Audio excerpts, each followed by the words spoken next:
जय श्री कृष्ण मित्रों, आज हम श्रीमद् भागवत गीता के 18 अध्याय के तीसरे अध्याय कर्म योग सुनने जा रहे हैं। यहाँ पर अध्याय 3 कर्म योग की 43 श्लोकों के केवल अर्थ ही लिए गए हैं।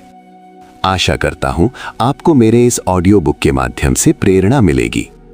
तो चलिए गीता पाठ शुरू करते हैं। अर्जुन ने कहा, हे जनार्दन, हे केशव, यदि आपके अभिप्राय में ज्ञान योग कर्म से बेहतर है तो फिर ऐसे हिंसात्मक कार्य में आप मुझे क्यों संलग्न कर रहे हैं? आपके वचन मुझे परस्पर विरोधी लग रहे हैं और अब मेरा मन भ्रमित हो गया है। इसलिए कृपया मुझे ये बताएं कि कौन सा पथ मेरे लिए उत्तम है। भगवान श्री कृष्ण ने कहा, हे दोष रहित, पहले मैंने इस लोक में पाए जाने वाले 2 प्रकार के मार्गों को बताया है। अनुभवाश्रित दार्शनिकों के लिए ज्ञान का मार्ग और कर्म से आसक्त लोगों के लिए कर्म का मार्ग। केवल कर्म से निवृत्त होकर कोई भी निष्कर्म की दिव्य स्थिति प्राप्त नहीं कर सकता और केवल परित्याग के माध्यम से सिद्धि प्राप्त नहीं होती। कोई एक पल के लिए भी कर्म से निवृत्त नहीं हो सकता। वास्तव में त्रिगुणों के प्रभाव से सभी जीव कर्म करने के लिए विवश हो जाते हैं। जो बाहर से इंद्रियों का निग्रह करे किंतु मानसिक स्तर पर विषय वस्तुओं का चिंतन करे, वह पाखंडी कहलाता है। जबकि हे अर्जुन, जो व्यक्ति अपने मन के द्वारा इंद्रियों को वश में रखे और उन्हें बिना किसी लगाव के कर्मयोग में नियुक्त करे, वह श्रेष्ठतर है। तुम्हें अपने निर्धारित कर्मों को करना चाहिए, क्योंकि कर्म करना निष्क्रिय रहने से बेहतर है। कर्म किए बिना तुम अपना अस्तित्व भी कायम नहीं रख सकते। सारे कर्मों को यज्ञ द्वारा विष्णु पर समर्पित करना चाहिए, अन्यथा सभी कर्म हमें इस भौतिक जगत से बांधते हैं। हे कुंती पुत्र, केवल ईश्वर के लिए कर्म करो और इस प्रकार तुम सारे बंधनों से मुक्त हो जाओ। सृष्टि के प्रारंभ में ब्रह्मा जी ने यज्ञ विधियों के साथ साथ मानव जाति की रचना की और फिर कहा, इस यज्ञ के माध्यम से तुम्हारा कल्याण हो, तुम्हारी सभी कामनाओं को ये पूरी करे। यज्ञों से तृप्त होकर देवताएं तुम्हें भी तृप्त करेंगे। इस प्रकार परस्पर सद्भावना से तुम परम लाभ प्राप्त करोगे। तुम्हारे यज्ञ कार्यों से संतुष्ट होकर देवताएं तुम्हारे जीवन की सभी आवश्यकताएं प्रदान करेंगे। परंतु यदि देवताओं को अर्पित किए बिना कोई इस दान का उपभोग करता है तो वो चोर कहलाता है। यज्ञ में अर्पित खाद्य के अवशेषों का ग्रहण करके संत सभी तरह के पापों से मुक्त हो जाते हैं, परंतु जो मात्र अपने स्वार्थ के लिए भोजन पकाते हैं वे केवल अपने भौतिक बंधन को बनाए रखते हैं। सभी जीव जंतु आहार पर निर्भर होते हैं और आहार वर्षा से उत्पन्न होता है। वर्षा यज्ञ कार्यों से उत्पन्न होती है और यज्ञ कर्म से पैदा होता है। ये जानो कि निर्धारित कर्म वेदों से प्राप्त होते हैं और वेद अविनाशी परम सत्य से उद्भव होते हैं। इस प्रकार सर्वभूत परम सत्य नित्य यज्ञ कार्यों में विद्यमान होता है।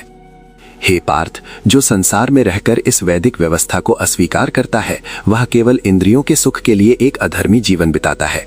इस तरह वह अपना जीवन व्यर्थ कर देता है। परंतु जो व्यक्ति स्वयं में ही सुख अनुभव करता है उसका कोई कर्तव्य नहीं होता। वह स्वयं में ही सुखी रहता है और अंततः पूर्ण रूप से आत्मसंतुष्ट होता है। इस संसार में वह ना तो कर्म करने से ना कर्म ना करने से लाभ प्राप्त करता है, ना वो दूसरों पर निर्भर होता है। इसलिए फल के प्रति अनासक्त रहकर अपने निर्धारित कर्मों को अच्छी तरह से करते जाओ। अनासक्त रहकर कर्म करने से व्यक्ति परम सत्य प्राप्त करता है।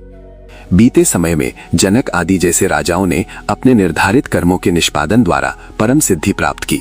जन सामान्य के लिए एक उचित आदर्श स्थापित करने के लिए तुम्हें भी इस प्रकार उचित आचरण करना होगा। जिस तरह एक महान व्यक्ति अपना आचरण करता है, सामान्य जनता भी उसी तरह उसका अनुसरण करती है। तदनुसार अपने कार्यों से जो आदर्श वह प्रस्तुत करता है, अन्य लोग भी उसी के पद चिन्हों पर उसका अनुसरण करते हैं। हे पार्थ, तीनों लोकों में मेरा कोई कर्तव्य नहीं है, मुझ में कोई अभाव नहीं है और ना मैं कुछ पाना चाहता हूँ, फिर भी मैं कार्य नियुक्त रहता हूँ। यदि मैं कार्य करना छोड़ दूं तो सब लोग मेरा ही पथ अपनाएंगे और अपने निर्धारित कर्मों की अवहेलना करेंगे। यदि मैं उचित आचार व्यवहार ना करूं तो सामान्य जनता का सर्वनाश हो जाएगा और अवांछित संतानों का मैं जिम्मेदार बन जाऊंगा। इस तरह मैं स्वयं प्रजा के नाश का कारण बन जाऊंगा। हे भरतवंशी अर्जुन, जिस तरह अज्ञानी अपने कर्मों से आसक्त होते हैं, उसी तरह बुद्धिमान को भी सबके कल्याण के लिए अपना कर्म करना चाहिए, किंतु अनासक्त रहकर। बुद्धिमान लोगों को कभी भी स्वार्थी कर्मों से आसक्त अज्ञानियों के मन को अशांत नहीं करना चाहिए, बल्कि बुद्धिमानों को अनासक्त रहकर अपने कर्तव्यों का पूरी तरह से पालन करना चाहिए और अज्ञानियों को प्रोत्साहन देकर उन्हें पुण्य कर्मों में संलग्न करना चाहिए। प्रकृति के त्रिगुण ही सभी कार्यों के कर्ता हैं, परंतु जो स्वयं के शारीरिक मिथ्याबोध से मोहित होते हैं वे सोचते हैं कि कर्ता मैं हूं। और फिर भी हे महाबाहु, कर्म और प्राकृतिक गुणों के सत्य का जानकार ये जानता है कि ये सब केवल त्रिगुणों की परस्पर अंतःक्रिया है और इस कारण वह अनासक्त रहता है। त्रिगुणों के प्रभाव से विमूढ़ लोग उन्हीं गुणों से संचालित लौकिक क्रियाओं में डूबे रहते हैं। बुद्धिमान को कभी भी इन अज्ञानियों को अशांत नहीं करना चाहिए। मुझ पर अपने सभी कर्मों को संपूर्ण रीत से समर्पित कर, अपनी प्रज्ञा को पूरी तरह से अपनी आत्मा में स्थापित कर, बिना किसी स्वार्थ के, बिना किसी प्रभुत्व की भावना के और खेद रहित होकर युद्ध करो।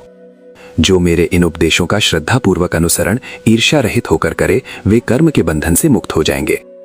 परंतु ये जान लो कि जो ईर्ष्या के कारण मेरे उपदेशों का अनुसरण नहीं करते, वे समस्त ज्ञान से वंचित हैं। जीवन का लक्ष्य उनकी आंखों से ओझल हो चुका है और वे बुद्धिहीन हैं। एक प्रज्ञावान व्यक्ति भी अपने स्वभाव के अनुसार ही बर्ताव करता है। जब सभी जीव अपने अपने स्वभावों के अनुसार ही आचरण करते हैं तो निग्रह से क्या संपन्न होता है। इंद्रियां विषय वस्तुओं से आकर्षित व विकर्षित होती हैं, किंतु व्यक्ति को ऐसे आकर्षण व विकर्षण के वश नहीं होना चाहिए। अपने ही निर्धारित धर्मों को त्रुटिपूर्ण ढंग से करना किसी और के धर्मों के उत्तम निष्पादन से श्रेष्ठतर है। अपने ही धर्मों को निभाते मर जाना अच्छा है, क्योंकि दूसरों के धर्मों को करना संकटपूर्ण है। अर्जुन ने पूछा, हे कृष्ण, हे वाष्णेय, वह क्या है जो व्यक्ति को अपनी इच्छा के विरुद्ध, जैसे कि जबरन, पाप करने पर उत्तेजित करता है? भगवान श्री कृष्ण बोले, वह काम है जो रजोगुण से प्रकट होने वाले क्रोध में परिवस्थित हो जाता है। ये जानो कि ये काम बिल्कुल ही अतोषणीय है और अत्यंत अमंगलकारी है। इस संसार का यही सबसे बड़ा शत्रु है। जिस तरह आग को धुआं ढकता है, दर्पण को धूल ढकता है और जिस तरह भ्रूण को गर्भाशय ढकता है, उसी तरह काम जीव की चेतना को ढक देता है। हे कौन्तेय, सब कुछ भस्म कर देने वाले प्रचंड अग्नि के समान शाश्वत अभिशाप के रूप में ये काम एक प्रज्ञावान व्यक्ति के विवेक को भी ढक सकता है। ऐसा कहा जाता है कि इस वैरी के अधिष्ठान इंद्रियां, मन एवं बुद्धि हैं। व्यक्ति के ज्ञान को आवृत कर देहबद्ध जीवात्मा को यह भ्रमित कर देता है।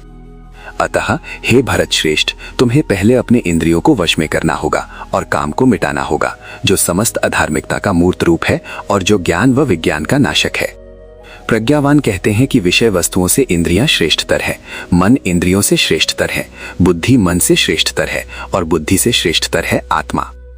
हे महाबाहु अर्जुन, आत्मा को बुद्धि से श्रेष्ठतर समझकर विशुद्ध चेतना से मन को स्थिर करो और इस तरह काम रूपी इस अदम्य शत्रु को परास्त करो। श्री कृष्ण और अर्जुन के संवाद से लिए गए कर्म योग नामक तृतीय अध्याय की यहाँ पर समाप्ति होती है। धन्यवाद मित्रों। इस अध्याय में आपको क्या सीखने मिला कमेंट में जरूर बताएं और श्री कृष्ण लिखना ना भूलें। मेरा मेहनत और ये अध्याय अच्छा लगा हो, कृपया वीडियो को लाइक करें और अपने बंधुओं को शेयर करें। इससे मुझे और वीडियो देने के लिए प्रेरणा मिलेगी। और हाँ, चैनल को सब्सक्राइब कर दीजिएगा। हैं श्री कृष्ण।